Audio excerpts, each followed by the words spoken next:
Hello mes petits piments oiseaux, j'espère que vous allez bien. Alors, nous allons faire une recette de shish kebab. Je vous dirais que c'est une recette un peu hybride entre le kefta et le shish kebab. C'est vraiment quelque chose que j'aime beaucoup, que ce soit dans les restaurants indiens ou même quand je vais dans une boucherie turque. J'aime bien prendre la farce là qu'ils ont pour faire mes petites brochettes. Donc aujourd'hui, je vous dévoile ma version du shish kebab. C'est parti! Pour réaliser ce shish kebab, il vous faudra du gigot d'agneau découpé en morceaux et désossé, du blanc de poulet, même avec le gras, même pour l'agneau avec le gras, les deux viandes, de la coriandre fraîche, de la coriandre moulue, du cumin moulu, du paprika doux, de l'oignon rouge ou blanc, de l'ail, du gingembre, du piment frais, de l'amchour, donc c'est de la poudre de mangue séchée, du sel, du poivre et des poivrons. Pour commencer, j'ai préparé tous mes ingrédients en amont. J'ai découpé et désossé mon gigot d'agneau. J'ai levé mes filets parce que en fait j'achète toujours des poulets entiers que je découpe en morceaux. Donc là j'ai pris les escalopes de poulet et j'y ai laissé la peau. J'ai même récupéré en fait les différents pots de poulet puisque ça va venir nourrir et donner vraiment un peu de gras à notre shish kebab et du goût également. Pareil pour mon gigot, j'ai laissé le gras. Et ce qui va être super sympa, c'est que j'ai rajouté quelque chose que je n'ai vu dans aucune recette, me semble-t-il. Parce que j'ai un peu regardé ce qui se faisait. J'ai goûté aussi plusieurs shish kebab pour savoir ce qui me plaisait ou non. Et là, je vais rajouter du poivron qui me restait de ma recette d'omelette mauricienne. Donc, allez regarder également cette recette.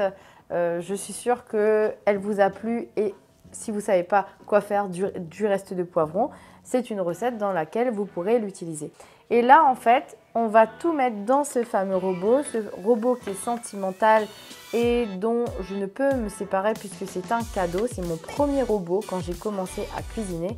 Et ce qu'il y a de vraiment très très bien, c'est que cette option en fait du hachoir qui m'a été recommandée d'ailleurs par l'une de mes meilleures amies, Alice, qui se reconnaîtra puisqu'elle regarde toutes mes vidéos. Merci Alice. Donc j'ai acheté ce fameux hachoir dans lequel on obtient vraiment exactement la viande hachée comme chez le boucher. C'est avec ce hachoir aussi qu'on peut faire des saucisses. Donc j'ai un poussoir pour mettre au bout pour faire des saucisses. Et ça va être vraiment génial parce que là pour le coup on aura vraiment une farce de viande maison. Alors maintenant on va tout mettre dans le hachoir, les épices, etc. Et c'est parti! Pour commencer, petite astuce, à chaque fois que je manipule des aliments maintenant, j'ai toujours des gants. Donc là, des gants sans poudre, vous avez en noir, en bleu, en blanc, mais pour la vidéo, ça sera beaucoup plus sympa. Donc comme ça, je vais pouvoir tenir la viande et même je me lave les mains entre deux et c'est super pratique.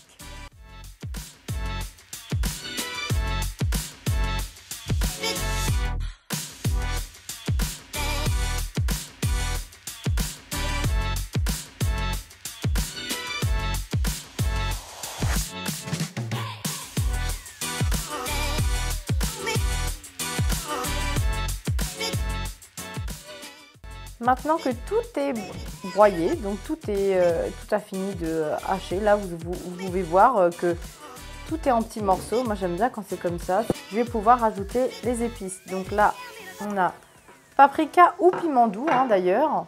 On a du cumin, de la coriandre en poudre, sel, poivre et de l'amchour qui est de la poudre de mangue séchée. Donc je vous mets toutes les références dans la description de la vidéo pour que vous puissiez aller voir. Et vous aurez également le lien du blog pour voir la recette intégrale.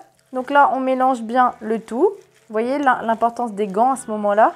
Donc là, on essaye de faire que tout se mélange parfaitement. Et après, on pourra travailler nos brochettes ou nos burgers. D'ailleurs, ça, c'est une base de burgers. Vous pouvez faire des super burgers, des bouchées apéritives. Je vous mets des photos. On avait fait ça avec Parvin de Spice Queen qui était venue lors d'un gala de charité que j'avais organisé. Et en fait, on avait fait sa recette du shish kebab qui qui est un peu, qui est différente hein, de celle-ci, mais qui était très bonne. Et on avait fait des petits canapés, je vous mets tout ça en photo. Et là, j'ai commencé déjà à façonner, voilà, sous forme de, vous voyez là, des espèces de brochettes.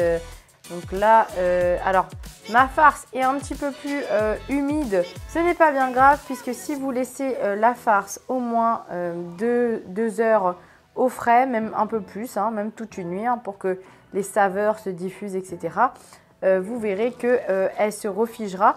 D'ailleurs, si vous la laissez au frais, le lendemain, il ne faudra pas hésiter à rajouter un peu de plus d'épices, notamment du cumin, parce que ça risquerait de perdre en goût, même si ça va infuser, etc.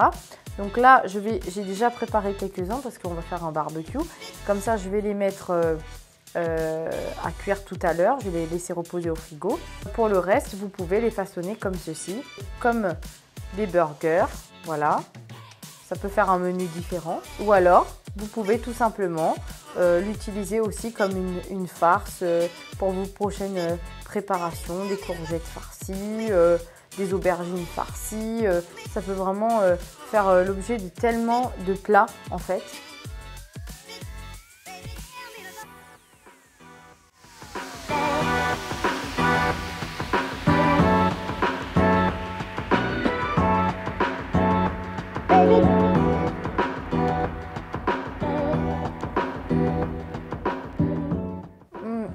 C'est moelleux, c'est bien grillé comme il faut au barbecue.